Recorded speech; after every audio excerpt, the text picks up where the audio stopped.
He also mentioned that he's going to bring legislation to make sure women participate more.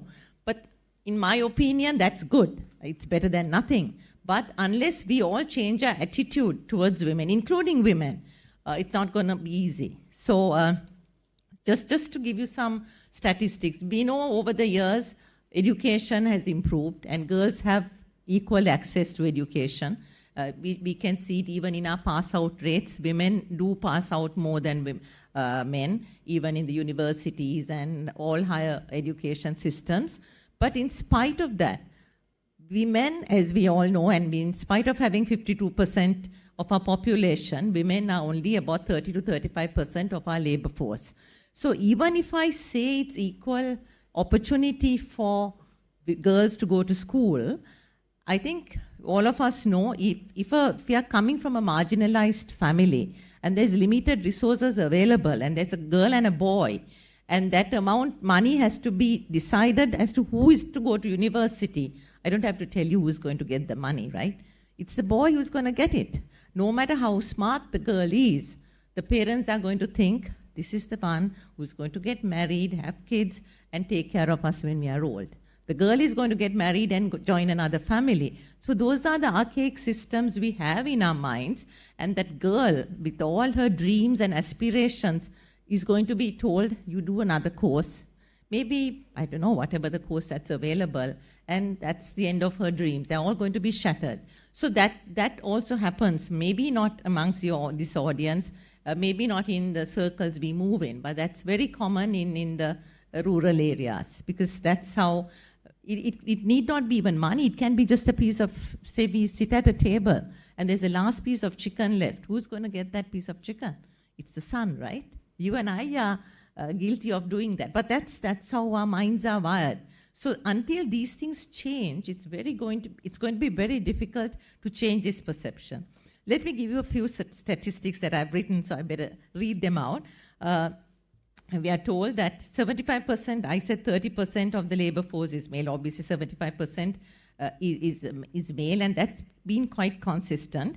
Then, apparently, in politics, it's really a shame, because she mentioned about 1/3. We have only 5.3% in our, Lini is also there, but that's the way it is, unfortunately. But I don't blame men. Women themselves had an opportunity to elect women into parliament, but we didn't do it. So I think we should stop the blame game and see what we can do to help this situation. Then it's also told that 58% of males, there was a female to male labor force participation rate has dropped from 58% to 45% in 2021. So these numbers are falling. They were much more before. And then even at a senior and middle management level, it's even less. It's only 25% of women at senior and middle management level. If you take the directors on boards of all the listed companies in the Colombo Stock Exchange, only 9.5% females are directors. So that just shows that the women's participation and, as you say, their ability to contribute is very little in Sri Lankan society. So in our current economic context, with every citizen now has to contribute, right? We are in a crisis situation, we have to contribute. And most of the younger, able, capable people who have had the free education, they're going abroad and leaving people, like aging people like us, to carry on the work. So that is all the more reason why the women need to come into the labor force. They have to come in and do their part and make sure that the country also comes out from this current situation we are in. So working women do actually, Chamari was saying, we have a dual role to play, because there's productive and reproductive roles. We are engaged in producing goods and services, and therefore contribute to economic growth.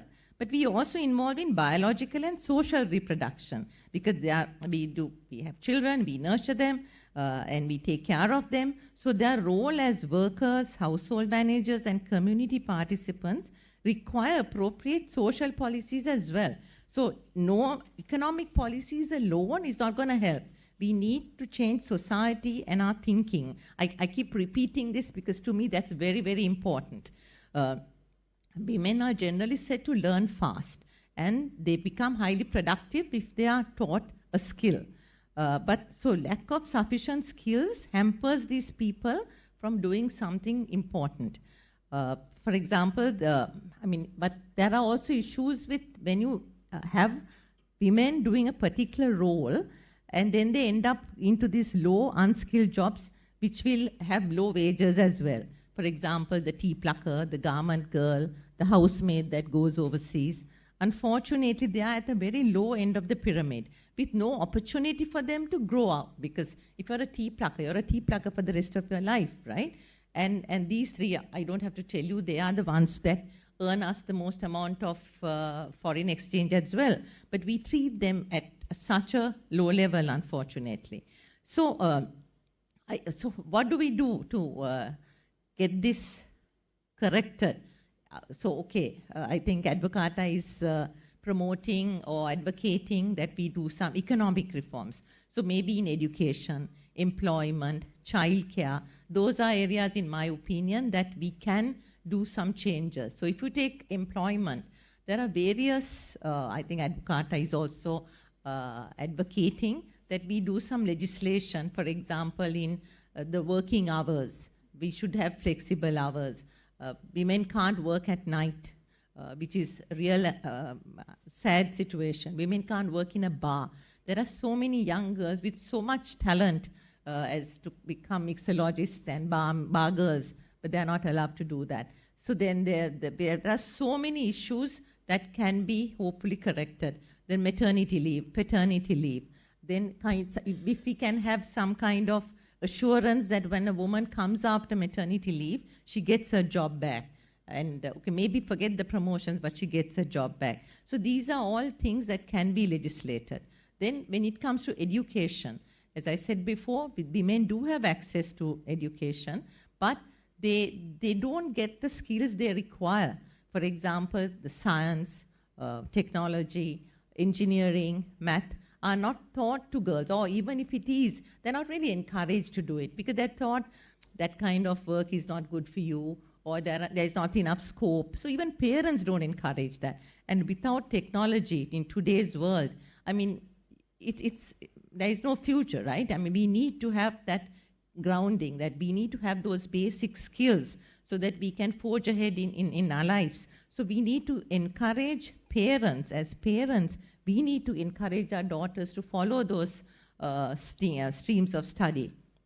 And we need to also have counselors in schools who can give them that confidence that it is okay for them to do, because in their homes, they will be told not to do that. So it's quite a lengthy process that will need to be done. Then when it comes to childcare, I was telling Dhananath, being a mother, one of the biggest things one has is the guilt or the emotional feeling of leaving your child and going to work. It's something I felt, and I know what it is.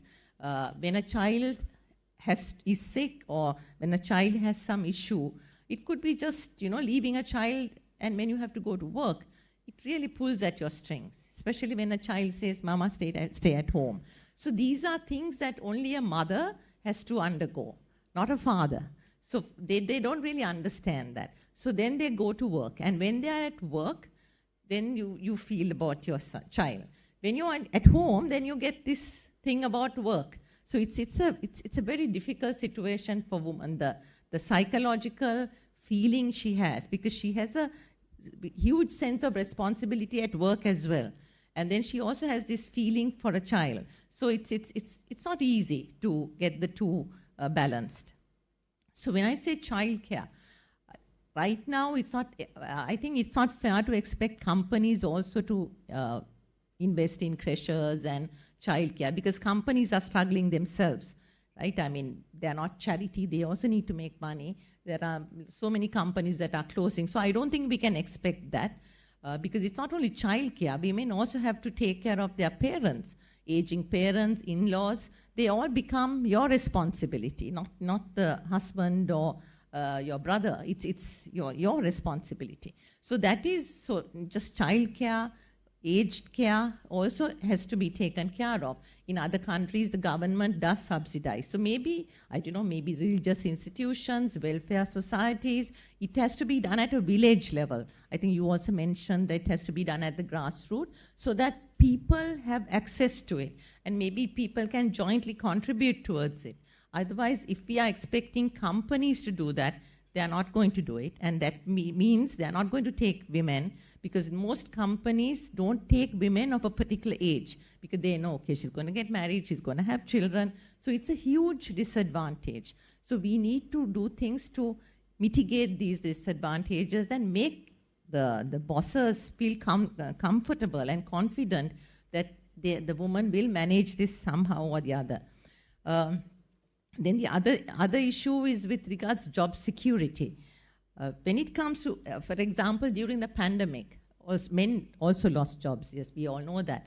But apparently, statistics show that women lost more jobs because it could be that most were retrenched because they are in a larger number, because women's concentration in direct production sectors, which are most vulnerable to international demand, was more. For example, if you take, say, tea, in Sri Lanka, I'm saying, the garments, these are all, right now, they say 25% of the demand for garment industry is down. So who is going to lose the job? It's the girl who's at the machine, right? So it's always the case. So we saw tea, garment, even the housemaids during the pandemic, they lost their jobs and came back to Sri Lanka. So it's always women who end up losing their jobs faster. Stereotyping it changes. Young girls with flourishing careers, pressured by society, get married, and then they are pressured then to have children. And then when the children are had, then there's this guilt feeling that comes. You shouldn't leave them home. You should have to take care of them. So many give up work, and then that's the end of it. They don't come back because so that's unfortunately it's very sad right now. Especially now, during the economic crisis, most families are going through lots of economic problems. So second, the industry I represent, worldwide, most countries have more women in tourism. But in Sri Lanka, I was told it was 15%, but now it has come down to 8%. Again, because of the social stigma, the fact of working in a hotel or working in a spa is unheard of. I mean, most mothers would not want their sons to marry somebody who is working in a hotel, because that's the kind of perception we have. So until we change that and until we realize that the dignity of a job, not whatever you're doing, it's going to be tough, because women are natural caregivers.